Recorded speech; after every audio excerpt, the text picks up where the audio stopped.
Afeganistão. Relatos de um sequestro.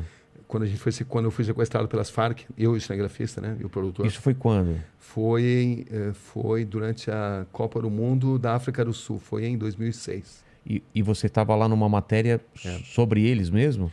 Eu estava indo, tentando localizar brasileiros que tinham sido captados pelas Farc. Eu estava entre Neiva e San Vicente del Cagua. No meio, a gente foi interceptado pelas Farc.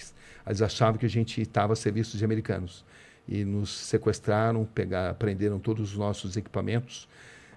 E ficamos 2 dias com eles, onde tive acesso a tudo, a maneira deles de pensar, a mentalidade, enfim, só que a gente não pôde... Não podia registrar. A gente registrou quando eles se aproximam e prendem nosso equipamento. Isso está filmado, está registrado. Tá. Mas depois foi através de um relato meu, do cinegrafista e do produtor. Isso chama-se Relatos de um Sequestro. Uma experiência incrível, porque pudemos observar... Então... Eles eram, a partir do momento que eles passam a confiar no começo, eles eram muito agressivos. Botaram a gente num caminhão de porcos e muito agressivos, achavam que iam nos fuzilar. Depois que eles checaram que a gente não era enviado de americanos e checaram a minha história, que eu era jornalista brasileiro e tal, né? Eles passaram a nos tratar muito bem. E ficamos 3 dias com eles, onde tivemos acesso a muitas mulheres que eram assim, totalmente doutrinadas à filosofia comunista, o porquê que eles agiam dessa forma, o porquê deles acreditarem. Guerrilheiras também, todos eles armados e totalmente doutrinados e acreditando nos ideais comunistas. Entendeu? Uma grande formação do porquê eles eram obrigados a usar as drogas para se sustentar, entendeu? Porque era por uma causa justa. Enfim, batemos longos papos, uma noite inteira conversando com eles ali. Todos muito jovens. Mas era ambiente urbano? Era montanha, floresta? Quando eles nos interceptaram, eles primeiro apreenderam tudo que a gente tinha, né? Aí depois nos colocaram numa caminhonete, um pequeno caminhãozinho ali de porcos, que transportava porcos. E aí nos levaram para um destino, a gente não sabia que estava sendo levado. Até então a gente estava sendo muito maltratado, tratado de forma muito agressiva. Isso, inclusive, essas primeiras imagens estão filmadas, chama-se Relatos de um Sequestro. Está no YouTube, quem tiver interesse em assistir. Dá para assistir também, né, Mandíbula? Dá para ver, Relatos de um Sequestro. Todas essas histórias aqui, elas estão no YouTube de alguma forma ou de outra, né? O que é uma coisa muito bacana para quem se interessar em se aprofundar nesses assuntos. Mas, enfim, aí eles levaram numa fazenda, porque é o seguinte, nessa região, que é a região de Neiva e San Vicente del Cagua, eles tinham assim, um apoio muito grande dos fazendeiros. Porque eles tinham assim, um relato muito empolgante de uma sociedade igualitária, e essa doutrina ela é captada por camponeses muito pobres. Entendeu? Essa que é a verdade. Nos setores urbanos, a mensagem deles era mais difícil. A mesma coisa do Talibã. Nos setores rurais, a mensagem deles sempre...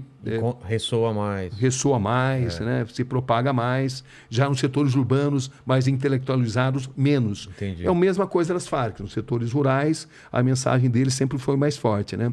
Então, eles eram acolhidos nessas fazendas. Eles eram alimentados e a gente ficou nessa fazenda onde eles mataram ali um carneiro e se alimentaram e foram tratados como reis, e onde nós passamos a noite inteira conversando com eles ali. Foi uma conversa inesquecível que está muito relatada em detalhes. O que eu não lembrei, o cinegrafista lembrou, o produtor lembrou, então ficou o Thiago Bruniera e o Daniel Vicente, né? A gente estava em 3 ali. E quando soltam vocês... Quando eles já sabiam que a gente não era agentes da CIA, infiltrados, então eles passaram a nos tratar bem.